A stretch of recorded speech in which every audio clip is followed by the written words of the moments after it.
नमस्कार, आप देख रहे हैं खबर उत्तराखंड और मैं हूं आपके साथ अविन्या रावत। और रुक करेंगे खबरों का, उससे पहले रुक करते हैं आज के हेडलाइंस का। उत्तराखंड में जल्द लागू होगा यूसीसी इंप्लीमेंटेशन के लिए अधिकारियों और कर्मचारियों की ट्रेनिंग शुरू, डिजिटल होंगे सभी रूल्स। सीएम धामी ने नवचयनित 45 अभ्यर्थियों को बांटे नियुक्ति पत्र, जिसमें 34 क्षेत्रीय युवा कल्याण एवं प्रांतीय रक्षक दल अधिकारी, 11 लैब असिस्टेंट शामिल। बीजेपी में नेताओं की बयानबाजी पर होगा एक्शन, प्रदेश अध्यक्ष महेंद्र भट्ट ने नेताओं को हिदायत दी, प्रत्याशी के खिलाफ बयान देना अनुशासनहीनता। जौनपुर खेल एवं सांस्कृतिक विकास महोत्सव कार्यक्रम में शामिल हुए सीएम धामी, कहा ऐसे महोत्सव को प्रोत्साहित करना सरकार का उद्देश्य। नैनीताल हाई कोर्ट में जिला पंचायत चुनाव कार्यक्रम, 14 दिनों में शपथ पत्र के साथ मांगा जवाब। 21 दिनों के लिए बद्रीनाथ हाईवे बंद, आज से 7 जनवरी 2025 तक यातायात किया गया डाइवर्ट। आप देख रहे हैं के न्यूज, खबरों का सारथी। रुक करते हैं खबरों का। मुख्यमंत्री आवास देहरादून में नियुक्ति पत्र वितरण समारोह का आयोजन किया गया था। इस अवसर पर मुख्यमंत्री पुष्कर सिंह धामी ने 45 नवचयनित अभ्यर्थियों को नियुक्ति पत्र प्रदान किए, जिसमें गृह विभाग के अंतर्गत 11 लैब असिस्टेंट एवं प्रांतीय रक्षक दल विभाग के अंतर्गत 34 क्षेत्रीय युवा कल्याण अधिकारी शामिल हैं। मुख्यमंत्री ने सभी नवचयनित अभ्यर्थियों को शुभकामनाएं दी। उन्होंने कहा कि आज आपके जीवन की एक नई शुरुआत हो रही है। मुख्यमंत्री ने आशा व्यक्त की कि सभी चयनित अभ्यर्थी अपने कार्य क्षेत्र में पूरी लगन और ईमानदारी से कार्य करेंगे। अगर नियमित दिनचर्या के साथ हम कार्य शुरू करते हैं तो हर राह आसान होती है।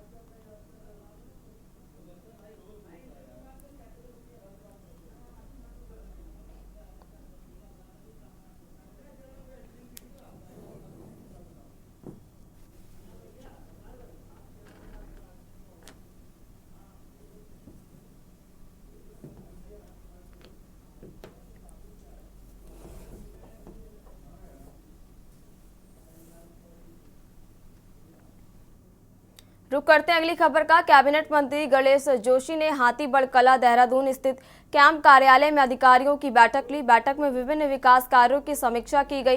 बैठक में कैबिनेट मंत्री गणेश जोशी ने मसूरी विधानसभा क्षेत्र के अंतर्गत जल निगम और जल संस्थान द्वारा किए जा रहे विभिन्न विकास कार्यों की समीक्षा भी की। इस दौरान उन्होंने अधिकारियों से मसूरी विधानसभा क्षेत्र में हुए कार्यों की प्रगति की विस्तार से जानकारी भी ली। बैठक में गणेश जोशी ने अधिकारियों को मसूरी विधानसभा क्षेत्र में मुख्यमंत्री की घोषणा के अंतर्गत कार्य और क्षेत्र में नलकूपों, पंपिंग स्टेशन, सीवर लाइन के सभी कार्यों को प्राथमिकता से करने और निर्धारित समय सीमा के भीतर पूरा करने के निर्देश भी दिए।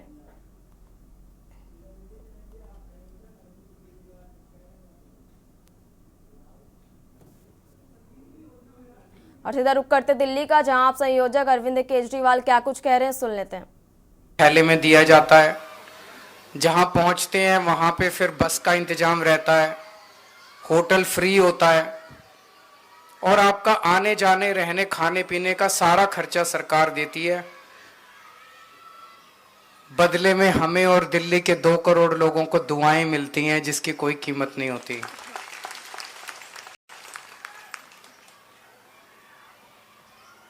बुढ़ापे में एक चीज सबको तकलीफ देती है, जैसे जैसे उम्र बढ़ती है वैसे वैसे 100 बीमारियां आदमी को आके घेर लेती हैं। सबसे बड़ी चिंता आदमी की होती है, मैं इलाज कैसे कराऊंगा। कई ऐसे लोगों को भी जानता हूं जो अच्छे खासे परिवारों से आते हैं, लेकिन उनके बच्चे उनका ख्याल नहीं रखते। बुढ़ापे में मैंने अच्छे अच्छे परिवारों के माँ बाप को, बुजुर्गों को तड़पते देखा है। माँ बाप को उनके बच्चों ने छोड़ दिया ऐसे ही। लेकिन आप चिंता मत करना, आपका ये बेटा अभी जिंदा है।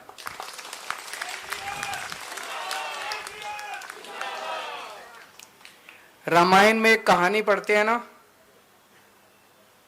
जब लक्ष्मण मूर्छित हुए थे तो हनुमान जी उनके लिए संजीवनी बूटी लेके आए थे। तो आज दिल्ली के बुजुर्गों के लिए मैं संजीवनी योजना का ऐलान करने जा रहा हूं कि 60 साल से ऊपर के हमारे जितने बुजुर्ग हैं उन बुजुर्गों का पूरा इलाज फ्री करवाया जाएगा। इसकी चुनाव के बाद हम योजना लेके आएंगे, योजना पारित करेंगे। वो चाहे सरकारी अस्पताल में इलाज कराना चाहें, चाहे प्राइवेट अस्पताल में इलाज कराना चाहें, उनका पूरा इलाज फ्री कराया जाएगा। इसमें कोई बीपीएल, एपीएल, टीपीएल, आरपीएल कोई लिमिट नहीं होगी। सबका इलाज, चाहे अमीर हो चाहे गरीब हो, सबका इलाज मुफ्त कराया जाएगा। और कोई अपर लिमिट नहीं होगी।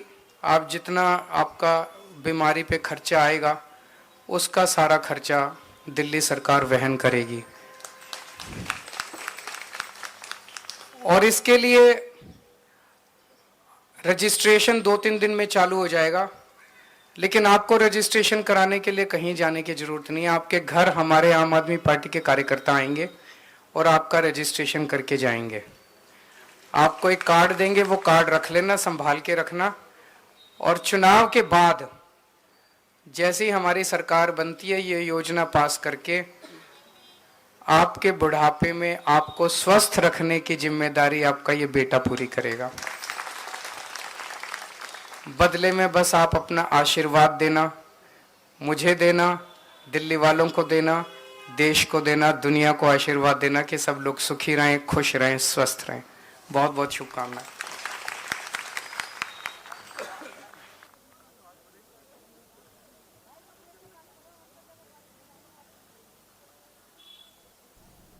और आप सुने थे आप संयोजक अरविंद केजरीवाल को, जो संजीवनी योजना कार्यक्रम में पहुंचे हुए थे। रुक करते हैं खबरों का।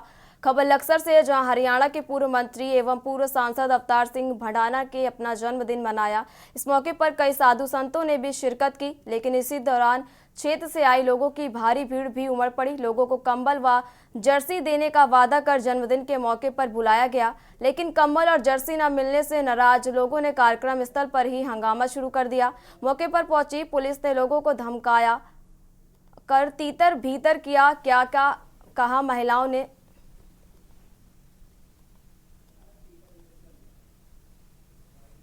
यहाँ पे आना, कम्बल और जर्सी बटेगी, ठीक। और उसके बावजूद ना तो जर्सी दी ना कम्बल दिया, और पब्लिक में लड़ाई करवा दी, मारना पड़ गया। अब पता क्या होगा। जब भी कम्बल पहने तो हुई के बांटते एक बंदे को बुलाकर, या फिर ये मना करे थे भाई जाओ कुछ नहीं मिलने का। अब देखो यहाँ पे लोग मरने मारने को कर रहे सब। अब बताओ अब क्या होगा।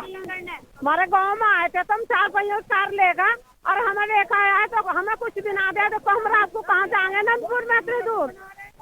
ना आपने फोन भी नहीं उठाया, को दिखाया क्या हमें भूखा प्यासा यही मार दिया और दिया जुड़िया कुछ भी नहीं। हमें सवेरे से हम यहीं बैठे। अब जनता दिखाया कर भाग लिया, रोटी भी ना जाए, पानी भी नहीं दिया। रुक करते हैं अगली खबर का। कॉर्बेट हेरिटेज जंगल सफारी कालाडूंगी जोन का वन मंत्री सुबोध उनियाल और विधायक बशीधर भगत ने संयुक्त रूप से फीता काट कर शुभारंभ किया। वन मंत्री ने कहा कि कालाडूंगी सफारी जोन खुलने से यहां स्थानीय लोगों को रोजगार मिलेगा और आने वाले समय में यह जोन कालाडूंगी क्षेत्र की आर्थिक स्थिति को भी मजबूत करेगा। वहीं डीएफओ दिगांत नायक ने कहा कि कालाडूंगी क्षेत्र कॉर्बेट हेरिटेज से जुड़ा होने के कारण इस सफारी जोन पर्यटन की प्रबल संभावनाएं हैं। उन्होंने कहा कि जंगल सफारी मूसाबंगर ब्रह्मबुब्बू मार्ग से नदी की तलहटी से होते हुए नलकी कच्छ संख्या 6 तक कराई जाएगी। मूसाबंगर वन मोटर मार्ग में पवलगढ़ वन विश्राम गृह पर इसका निकासी गेट है और सफारी की कुल दूरी 23 किलोमीटर की रहेगी। यह वन क्षेत्र जैव विविधता से परिपूर्ण है। इस दौरान नवनियुक्त गाइड को परिचय पत्र भी सौंपे जाएंगे।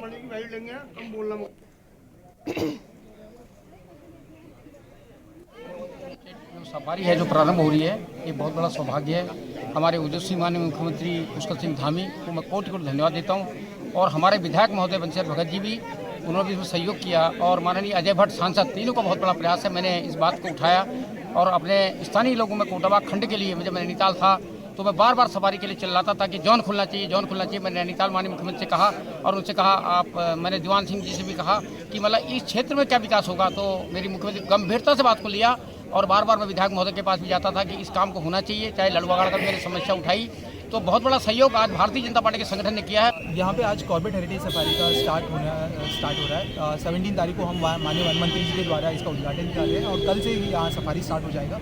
ये एक पूरा एक पैकेज टूर है जहाँ पे कॉर्बेट फॉल्स, बराती राव फॉल्स, आपका चोटिया अलवानी विलेज, आयरन फाउंड्री और उसके साथ साथ एक सफारी जोन भी स्टार्ट कर रहे हैं। ये सब मिला के ये है कि ये इसका एक्सपेक्टेशन ये है कि यहाँ जो टूरिस्ट आते हैं रामनगर में बस सफारी करके वापस चले जाते हैं, उनको कुछ करने के लिए और अलग से नहीं रहता है। तो उनको एक पैकेज के द्वारा अगर ये करेंगे तो यहाँ पे आके वो इसका पूरा इंटरप्रिटेशन भी कर सकते हैं, इसके बारे में जान सकते हैं और यहाँ का कल्चर के बारे में भी जान सकते हैं। इको टूरिज्म डेस्टिनेशन नए बना करके नौजवानों को रोजगार दिया है और हमारी ये परिकल्पना थी कि 2 लाख लोगों को रोजगार देने की सरकार ने परिकल्पना की थी। उसी के तहत हम इस राज्य में तमाम डेस्टिनेशन इको टूरिज्म डेवलपमेंट बना रहे हैं और EDC के बेसिस पे इनको चलाने का काम कर रहे हैं। आज उसी कड़ी में एक मोहान में और अभी एक कलाढूंगी में एक ऐतिहासिक यहाँ पर शुरुआत हुई है।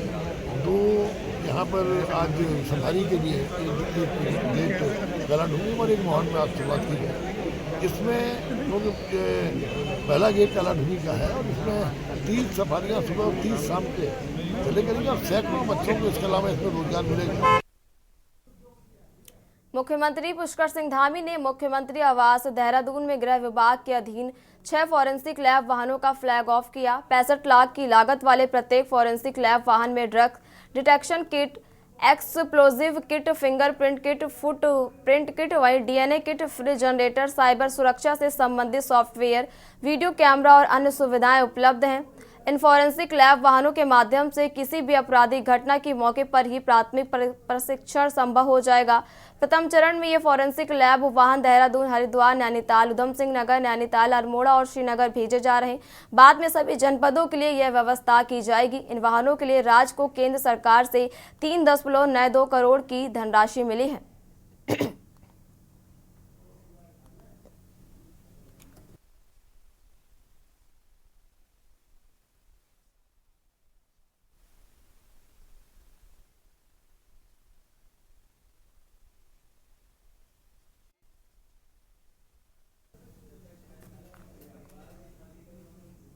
प्रदेश में निकाय चुनाव को लेकर कांग्रेस पार्टी ने अपनी तैयारियां तेज कर दी हैं। कांग्रेस में अब बैठकों का दौर शुरू हो चुका है।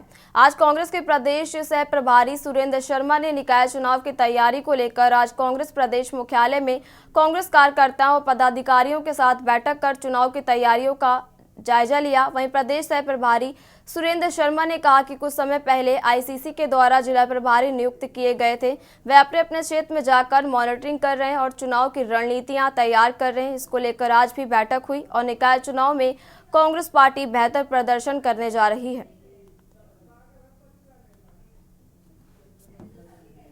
हमने नगर निकाय चुनाव को लेकर AICC ने पिछले महीना पहले एक स्टेट कोऑर्डिनेशन कमेटी बनाई थी। उस कोऑर्डिनेशन कमेटी की देखरेख में जिला प्रभारी बनाए गए थे। जिला प्रभारी अपने अपने ज़िलों में जाके इसकी मॉनिटरिंग कर रहे हैं, तैयारियों को लेके मॉनिटरिंग कर रहे हैं, कौन कौन लोग आवेदन करना चाहते हैं इसको देख रहे हैं। वहाँ की स्थानीय हमारी जो जिला कांग्रेस कमेटी और महानगर कांग्रेस कमेटीज़ है वो भी इस काम में लगे हुए हैं, सब लोग कर रहे हैं। हमारी तैयारियां चुनाव को लेकर एकदम पूरी है। हम सकारात्मक रूप से आगे बढ़ रहे हैं और संगठन उसको लेकर सक्रिय है। फिलहाल यहाँ रुकेंगे एक छोटे से ब्रेक के लिए। आप देख रहे हैं के न्यूज़, खबरों का सारथी। अब ब्रेक के बाद रुक करते हैं खबरों का। खबर गदरपुर से, जहां प्रशासन द्वारा हरिपुरा जलाशय की सफाई को लेकर सरकार द्वारा जलाशय में जमा शील्ड को उठाने के लिए माइनर कंपनी को अनुमति दी गई, जिसकी भनक आसपास रह रहे ग्रामीणों को लगी तो उन्होंने जलाशय के अंदर जमा शील्ड को उठाने का विरोध किया।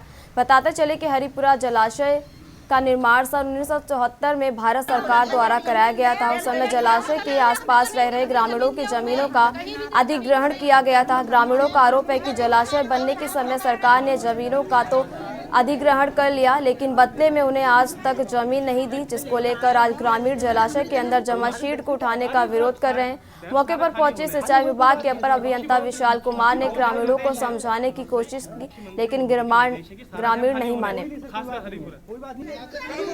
कोई शिकायत मेरे पास नहीं आई है कि कंपनी को वहाँ पर मिट्टी उठाने से मना किया जा रहा है, और हमारे पास अभी ऐसा भी ये उन लोगों की भी पहचान करनी पड़ेगी जो लोग उन्हें मना कर रहे हैं। क्या वो सिंचाई विभाग की ज़मीन पर बैठे हैं या उनकी स्वयं की वहाँ पे भूमि है, क्योंकि डैम के अंदर बहुत सारे गांव जो हैं वो राजस्व भी हैं और आधी ज़मीन सिंचाई विभाग की है। तो ये सब जांच करवाने के बाद ही इसमें हम उत्तर दे पाएंगे और जल्द ही कार्रवाई इसमें कर लेंगे अगर इस प्रकार की शिकायत सामने नहीं आती। आपसे बताओ क्या हुआ? अरे हमारी अलॉटमेंट की जमीन है, ली है कनाल ने, वो जमीन दी कहाँ हमें? अच्छा, अभी तक जमीन न मिली हमें। जो कॉलोनी में कुछ समय पूर्व एनडी तिवाड़ी की सरकार में मटकोड़ा गांव को जमीन आवंटित हुई थी, तो वहाँ जमीन नहीं मिली आप लोगों को? नहीं मिली है वहाँ, कि वहाँ तो जमीन बटी थी उस समय? अरे नहीं मिली, पूर्ति ना पड़ी वहाँ। अच्छा। गाँव रह गया हमारा मटकोटा। पतंजलि योग पीठ के अध्यक्ष आचार्य बालकृष्ण का कहना है कि योग और संस्कृति को बढ़ावा मिलने पर आज पूरी दुनिया में भारत की अलग पहचान बनी है। आचार्य बालकृष्ण ने कहा कि उनकी संस्था योग को बढ़ावा देने के साथ ही सनातनी संस्कृति का पूरी दुनिया में प्रचार प्रसार कर रही है ताकि भारत को विश्व गुरु बनाना जा सके।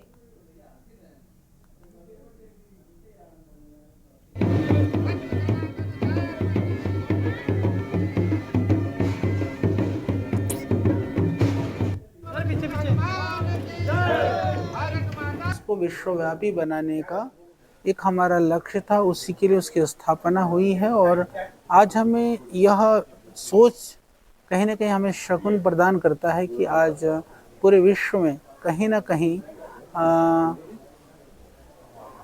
किसी न किसी रूप में पतंजलि का यह अभियान पहुंच रहा है और लोग आज हमारी जो विरासत की जो गौरव है योग आयुर्वेद के माध्यम से जुड़ करके लोग अपनी संस्कृति के साथ जुड़ रहे हैं।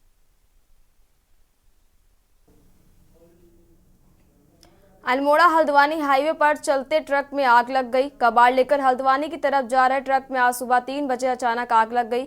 सूचना के बाद नैनीताल और अल्मोड़ा समेत अन्य स्टेशन से फायर ब्रिगेड की टीमें मौके पर पहुंची, जिसके बाद घंटों की मशक्कत के बाद आग पर काबू पाया जा सका, लेकिन तब तक ट्रक जलकर राख हो गया। गनीमत की बात यह रही कि चालक किसी तरह अपनी जान बचाने में कामयाब हो सका।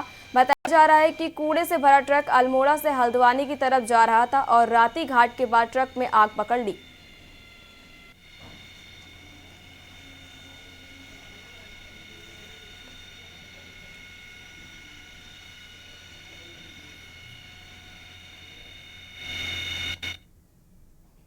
खबर लक्सर से है, जहां हरिद्वार ग्रामीण कांग्रेस के जिला अध्यक्ष राजीव चौधरी ने अवतार सिंह भडाना पर तंज कसा और कहा कि अवतार सिंह भडाना घुमंटू टाइप के नेता हैं। वो हरिद्वार में अपनी राजनीतिक जमीन तराशने आए हैं। कांग्रेस का नेता होते हुए भी उन्होंने अपने जन्मदिन के कार्यक्रम का न्योता नहीं दिया। पार्टी का जिला अध्यक्ष होते हुए बिना बुलाए वह उनके कार्यक्रम में नहीं गए। उन्होंने साफ तौर से कहा कि कांग्रेस में कई गुज्जर नेता हैं, वह स्थानीय नेता को खड़ा करेंगे जो जनता के बीच रहकर जनता के कार्य करेगा। भडाना हमारी पार्टी के नेता हैं, लेकिन वो हमारे जनपद में आए और अपना जन्मदिन मनाया तो वो सोशल मीडिया पे और प्रचार तंत्र के माध्यम से जानकारी थी। मुझे उसकी कोई जानकारी नहीं थी, ना कोई निमंत्रण था। तो मैं पार्टी का जिलाध्यक्ष हूँ, अगर बिना बुलाए किसी के जन्मदिन में थोड़ा ही जाऊंगा। लेकिन ठीक है, वो अपना जन्मदिन मना रहे हैं। आज मुझे सोशल मीडिया और मीडिया के माध्यम से जानकारी हुई है कि वो अपनी राजनीतिक जमीन हरिद्वार में तलाश कर रहे हैं। तो वो घुमंतू टाइप के नेता हैं, अलग अलग राज्यों में घूमते रहते हैं। तो अभी उनके भाई भाजपा से लड़े थे चुनाव हरिद्वार में आके, उनका भी परिणाम लोगों ने देख लिया। हमारे जनपद में गुज्जर नेताओं की कोई कमी नहीं है, एक से एक जाबाज दिग्गज गुज्जर नेता है। किसी भी आयात करने की स्थिति में नहीं है कांग्रेस। हम अपना नेता तो तैयार करेंगे जो हरिद्वार जनपद में रहे, लक्सर क्षेत्र में रहे, खानपुर क्षेत्र में रहे, ना कि चुनाव लड़ने के बाद फिर फरीदाबाद चला जाए। ऐसे नेताओं की हमें जरूरत नहीं है, हम अपने नेतृत्व यहाँ खुद करा। जम्मू कश्मीर की नेशनल कॉन्फ्रेंस पार्टी के सांसद मियां अल्फाज अहमद लावी हरिद्वार के लक्सर पहुंचे। लक्सर में मंगलवार को गुज्जर नेता अवतार सिंह भडाना द्वारा आयोजित कार्यक्रम में सांसद अल्ताफ अहमद लावी ने भी शिरकत की। मीडिया से बात करते हुए अल्फाज अहमद ने कहा कि जम्मू कश्मीर में उनकी पार्टी की सरकार आने के बाद शांति है, किसी भी तरह का तनाव राज्य में नहीं बढ़ा है। और अब सीधे रुख करते यूपी विधानसभा का, जहां पर कार्रवाई शुरू हो गई है। और आप लोगों को मैंने कहा कि अगर मंत्री की निकालूंगा, अगर आप इस भाषा का प्रयोग कराएंगे तो आप रोज उस भाषा को सुनने के लिए नहीं, मैं आराम नहीं कर रहा। और तो प्रधान बात करिए आप, मैं आपको प्रिविलेज के अंतर्गत आप करवा दूंगा। आप कैसी बात करते हो?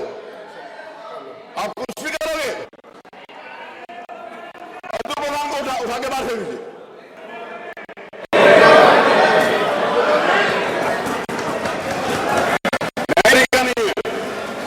मैं नहीं अलाउ करूंगा इस बात।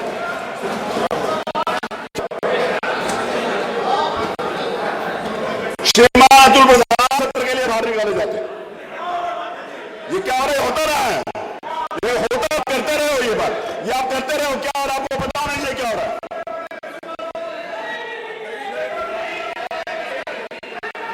आप कैसी बात करते हो? आप ऐसी बात करोगे? आप किसी को छोड़ के मानिए 10 मिनट स्थगित 10 मिनट मानवर ये भाषा बर्दाश्त नहीं है, नहीं,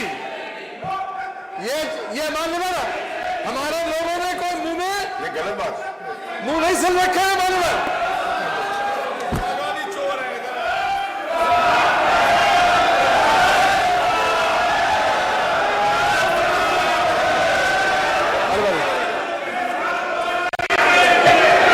मैं सदन को 2:30 तक के लिए स्थगित करता हूं।